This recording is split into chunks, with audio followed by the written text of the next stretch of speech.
Salutations à tous. Alors, ce que je vais dire là, ce dont je vais parler maintenant, c'est un sujet qui me tient à cœur parce que je réagis, c'est pas du tout scripté, hein, je réagis vraiment à ce que j'ai vu, à ce que j'ai vu récemment et à la manière dont les gens réagissent à ça.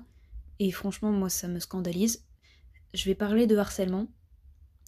En ce moment, quand je me balade sur YouTube, je tombe de plus en plus sur des situations où deux personnes vont se critiquer l'une l'autre, ou alors plusieurs personnes qui vont s'acharner sur un créateur de contenu, l'insulter, le rabaisser.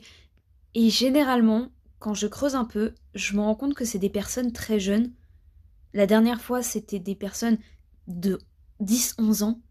Déjà, je comprends pas comment à cet âge-là. Je vais parler comme une vieille, hein, je vais parler comme une vieille, mais je comprends pas déjà qu'à cet âge-là, on puisse avoir accès à ce genre de réseau complètement librement, surtout pour tenir ce genre de propos. C'est extrêmement grave. À cet âge-là, on n'a pas forcément le jugement ni le recul nécessaire pour se confronter à ce genre de situation. On gère mal ses émotions, on est impulsif, on mesure pas encore les conséquences des mots qu'on emploie. Donc quand j'entends des gens s'insulter de sale, je vous laisse deviner la suite, de con, de connard ou que sais-je encore, je trouve ça vraiment malsain et surtout très futile. Notamment pour des gens assez jeunes qui utilisent des mots qui ne sont pas appropriés pour eux dans un contexte qui ne le justifie absolument pas. Je veux dire, tout le monde s'expose à la critique quand on commence notamment sur YouTube, Instagram, probablement TikTok, même si j'ai pas TikTok. Mais, mais d'aussi jeune, je comprends pas. Vraiment. Et je m'adresse pas forcément à quelqu'un en particulier, mais je voulais vraiment le dire, parce que, enfin, j'en parle parce que ça me touche énormément, mais le harcèlement, c'est pas bien. Non, le harcèlement, c'est pas bien. Et ça a l'air débile dit comme ça, mais c'est vrai. Harceler quelqu'un, surtout un jeune qui harcèle un autre en l'humiliant, en l'enfonçant, en le rabaissant, ça n'apporte strictement rien. Et quitte à faire ça, autant ne pas l'exposer sur les réseaux. Vraiment. Parce qu'on se rend pas compte, même surtout les plus jeunes s'en rendent pas forcément compte que ça peut détruire une vie. Mais même les plus grands, hein. J'ai déjà vu des situations de harcèlement contre une personne qui adorait faire un contenu en particulier, et les autres, soit qui critiquaient sa manière de parler, soit qui critiquaient ce qu'elle disait, ont commencé à se liguer contre elle, et cette personne a fermé sa chaîne YouTube.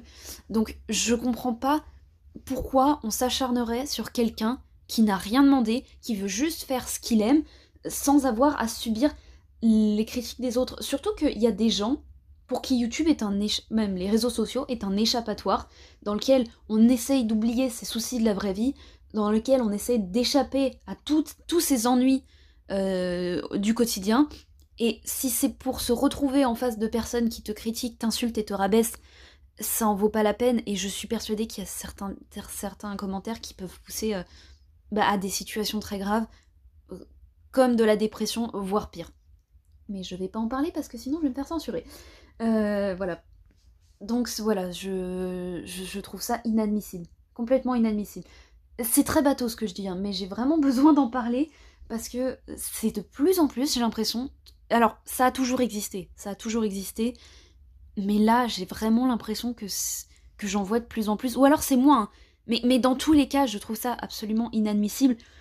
Et même si ça me démange beaucoup d'intervenir de temps en temps, je fais pas forcément parce que j'ai pas le contexte, mais quand je peux, je le fais. Et j'invite tout le monde à rester vigilant sur les mots qu'ils emploient sur internet. Je pense pas être suivie par une population de gens très âgés, de gens de plus de 20 ans, je pense pas. Mais si c'est le cas, c'est très bien, hein, mais voilà. Mais en tout cas, je vous invite vraiment à faire attention aux mots que vous employez, à la façon dont vous parlez sur les réseaux sociaux. Là, je vais parler de YouTube parce que c'est celui que j'utilise, mais je pense que ça marche sur Instagram, TikTok en particulier, qui est vraiment un foyer de génération de situations de harcèlement. Mais voilà, faites attention à comment vous réagissez sur les réseaux sociaux, aux mots que vous employez. Et aussi, avant de commenter quelque chose, en négatif, demandez-vous si c'est constructif, si ça va aider la personne, et à la rigueur, si vous vous rendez compte que non, mais abstenez-vous. Abstenez-vous de réagir parce que ça peut vraiment blesser. Voilà.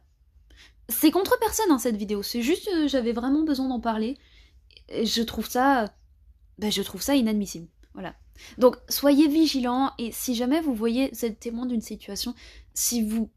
Alors, je vous invite pas forcément à réagir, mais si vous connaissez le contexte un peu, de prendre la défense, après vous réagissez comme vous voulez, mais vraiment restez vigilants, et, et faites attention aux mots que vous employez, s'il vous plaît. Parce que ça peut détruire une vie, j'en ai été témoin, plus d'une fois.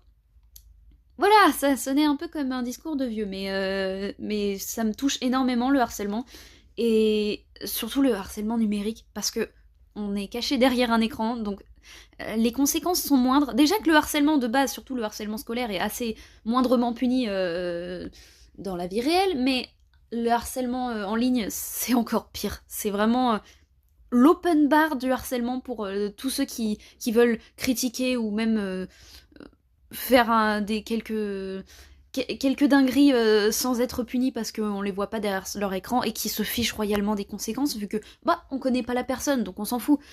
Mais non, ça marche pas comme ça. Et je vous jure que la personne derrière, elle va se sentir extrêmement mal, voire même se faire du mal, donc je vous assure que c'est pas sans conséquences. Voilà, donc après ce discours absolument joyeux, je vous souhaite un bon réveillon de Nouvel An, et bon courage à tous, et bonne fête, et bonne année en avance, hein, voilà, pour ceux qui regarderont cette vidéo. Voilà. Bon à bientôt mes petits coins-coins. Et merci de m'avoir écouté.